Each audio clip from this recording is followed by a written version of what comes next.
Real quick, I just want to say I'm very lucky, very fortunate to be part of this university. If you think about all the great minds, all the college football coaches there are out there, especially defensively wise nowadays, there's a lot of people who could be standing here in front of you, and I'm just thankful for the opportunity that Coach Rule and Mr. Alberts gave to me and my family, and want to do things right and want to get this thing back on the right track. So with that, any questions? What are your impressions of the Big Ten and how your defense will fit in it? Well, we got a chance to play Purdue when I was at Syracuse, and now that's they were more of the passing offense right there, but still in terms of attitude wise, they were a physical team, big team. Kind of established their will at the line of scrimmage, and for us it was just a different game, but. I think nowadays, Coach Rule, one of the things he did was he was big on studies. He's a big football guy, and one of the things he sent me was the personnel groupings and stuff in the Big Ten last year, and it's surprising to see that 11 personnel was the top amongst, I think, everyone but one team. So you get that with obviously in the bowl games. You got a chance to see Syracuse against Minnesota. You saw Illinois versus Mississippi State. So really, it's a deal that we're going to have to account for, and really our personnel comes into play. I got to be able to put our guys in the best position to make plays. What do you like about 3-5 as opposed to other formations? Well, I grew up in the guy who kind of really came up and really redefined the 3-3-5, Rocky Long. And he's the one who recruited me to UCLA, and then he gave me a chance at the University of New Mexico, coaching linebackers there in 2007. And then when I went to San Diego State, all those times we were running the 3-3-5. So it's something I grew up in. I played in it and then coached in it my whole time.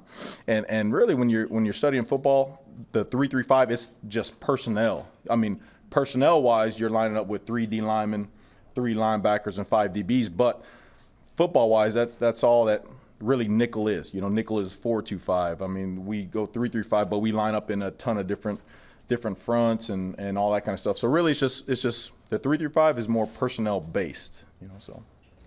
Coach Greg Smith on Inside Nebraska, how does that 3-5 defense allow you to look at multiple guys in recruiting? How does it broaden your horizons as far as recruiting? Yeah, no, good question, Greg. The biggest thing there is I think that 3-3-5, when you start off with that base, it allows you to recruit and then really be flexible with what you have. I know that's a starting point, but then let's say you have a great year and you have a ton of defensive linemen.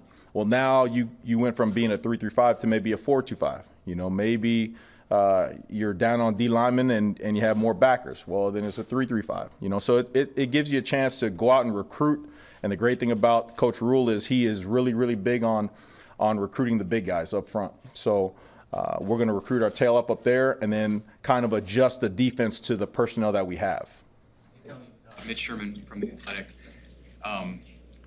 You guys got a jump start in recruiting this class, this freshman class, junior college player, your guys out of the portal, in that in year one, you'll have a lot of your guys here.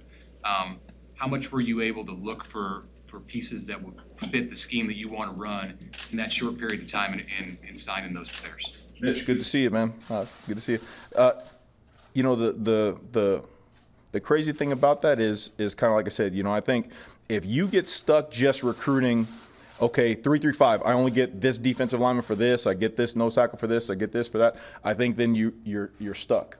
I think the biggest thing, especially with Coach Rule's background, is you take athletes, you take football players, and good coaches kind of adjust the scheme around them. And that's been the way it was since when I came in there. This 3-3-5 was always at places where maybe you didn't get as many defensive linemen, so you saw more 3-3 stuff. Well, some years when you had better D linemen, you saw more 4-down stuff, So it's always about how does the scheme fit the players versus recruiting specific players to fit the scheme. Is it possible you wouldn't even run a 3-3-5 here? Yeah, of course. Anything's possible. Anything to win, man. 3-3-5. You know, if we got to line up with 5 D linemen and 1 linebacker, whatever, that's a great thing. For me, it's about concepts. You know, you teach a concept, and whether you have 3 D linemen and 3 linebackers doing it, or whether you have 5 D linemen and 1 linebacker doing it, it's very conceptual.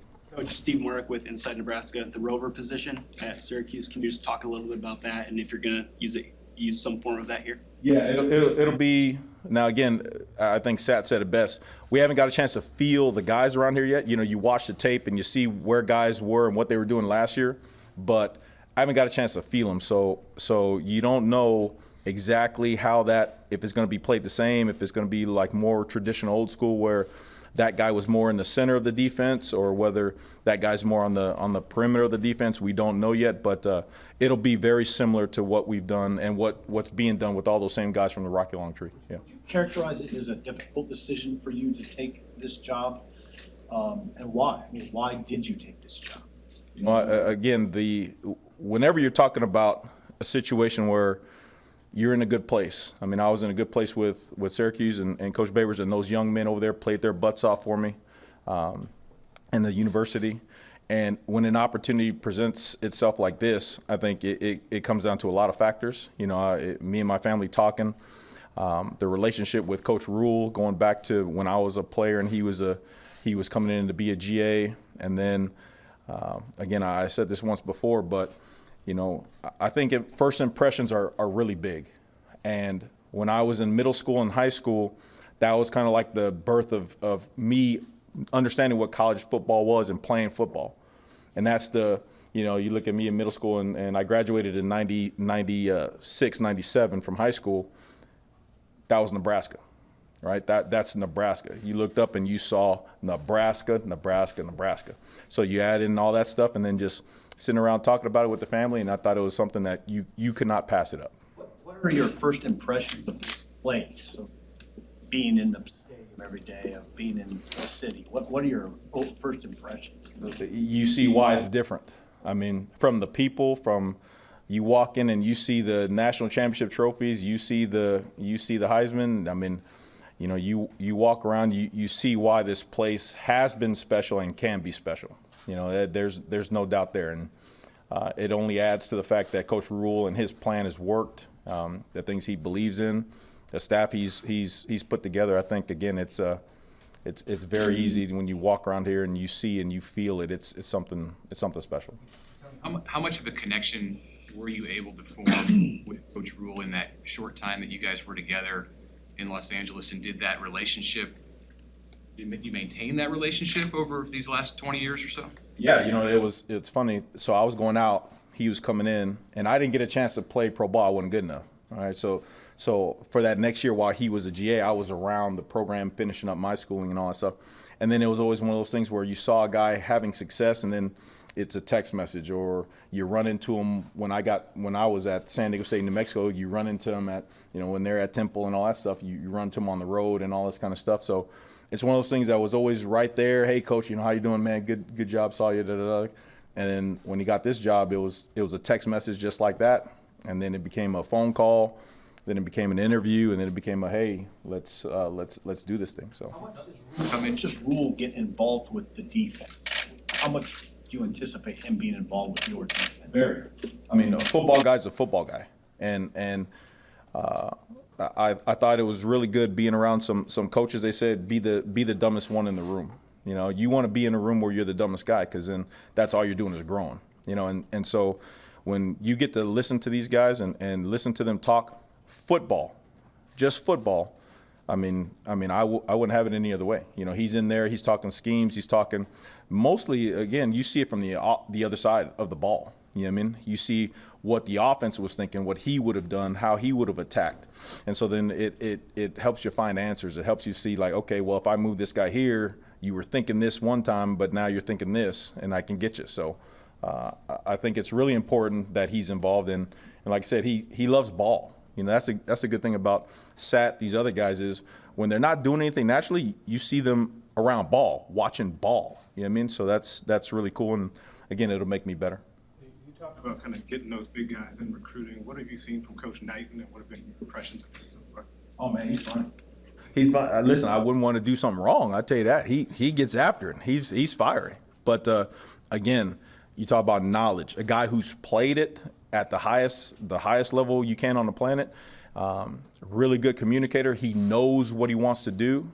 So it's been fun being around him up to this point. And once we get the recruiting done and get a chance to get off the road and all get in the room and whoever the last additions to the staff, once we can all be together and really talk football and get into it, then I don't doubt that it'll be a good experience for everybody.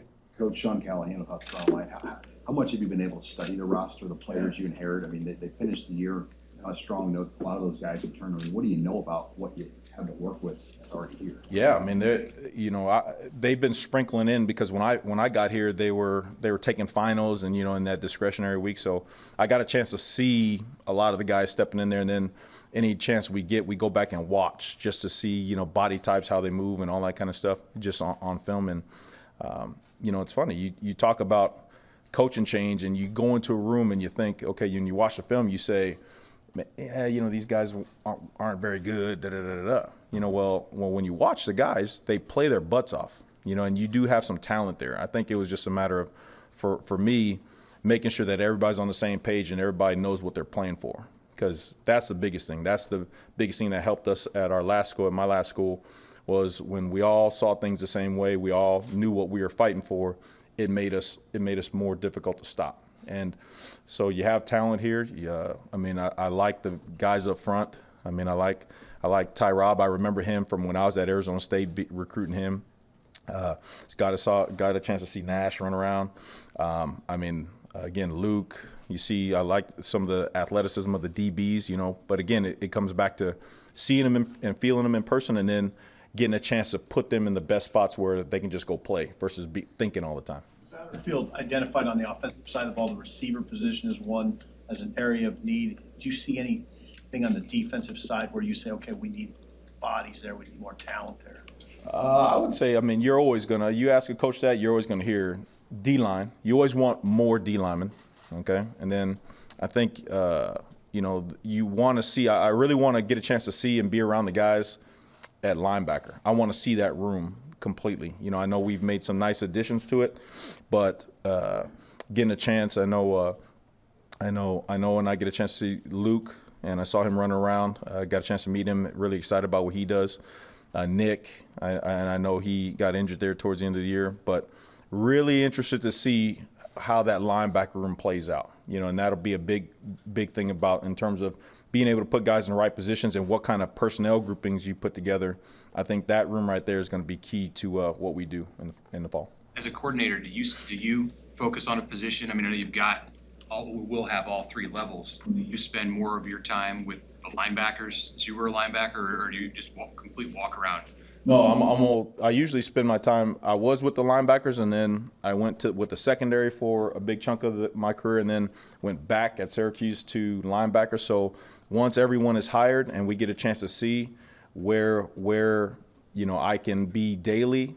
I like to walk around so I can hear and feel everybody, all the position groups and the coach interactions and stuff. But I'll be with the position group mainly, and then walk around. But we need to get everybody in the room first. Same as with Marcus. He's got a young staff on the offensive side. 30s and 20s, likely when it all ends up for you. What do you expect that vibe to be like? What's the pluses and minuses of having that much youth? Well, you got a lot of energy. That's for sure. Have you guys met Coop yet? That dude is like a walking Red Bull advertisement right there, man. This dude has a lot of energy. I love it. T Knight. He's talking. Some of the other guys there that we got to announce. A lot of energy. First thing you see and you feel is the energy, and I think, I don't see anything as a detriment. It's all on me to make sure that we all see things the same way. At the end of the day, we all see things the same way. So when we go out there and we teach and we coach, everybody's on the same page. I think that's the most important thing. And until we're all in that room, until we all get together and really grind things out, I'm excited about not only the youth and the energy, but the knowledge.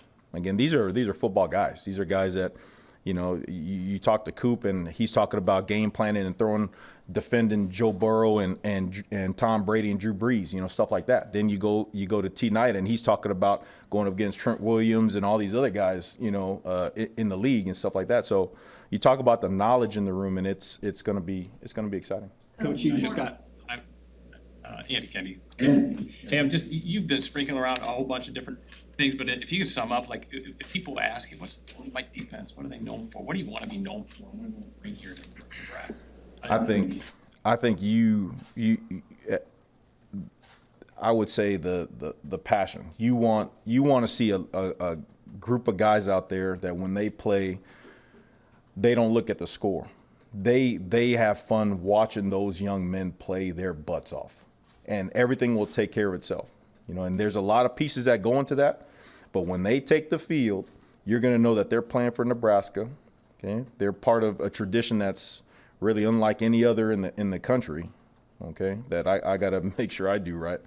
All right, but that you don't have to look up at the score. That when that defense runs out there, you're gonna sit up in your seats. You're gonna grab your popcorn. You're gonna pay attention because those boys are gonna play. Period. Coach, the linebacker room you mentioned, Eric Fields, the 2023 linebacker. Mm-hmm. What did you like about him? What does he bring to the team? Yeah, speed. I mean, you see his track times. He's very explosive, a lot of speed. And again, he's kind of a chess piece there where you say, where does he actually fit? Is he a linebacker? Is he that rover position? Is he an edge coming off the edge? I mean, you don't truly know until they get here. But again, the first thing that jumps off at you is he's got a lot of speed, and you don't realize when he walks up on you how big he is. You know, he's a tall guy. He can be 225, 230, and if he can still run that way, then you got a piece to mess around with. Tony, Brian Christopherson from Husker. I mean, you're known for your strong recruiting background. What's your early impressions of these guys on the staff and how they recruited in this first month? I know there's a lot to take.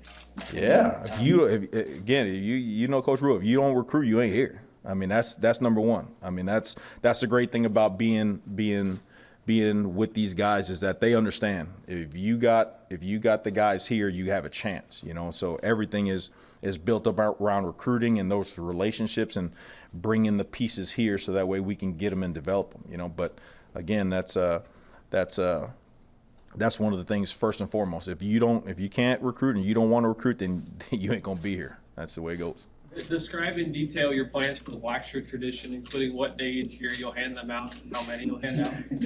I had a paragraph on the Blackshirt deal ready to go, but no. The most important thing I can do with that tradition is find out knowledge, right? I gotta talk to people who have instilled it, who have lived it, who have done it the right way. I've heard many different ways that they've done it, you know, bringing old guys back, taking it away, doing it, waiting for a couple games, doing it in fall camp or spring.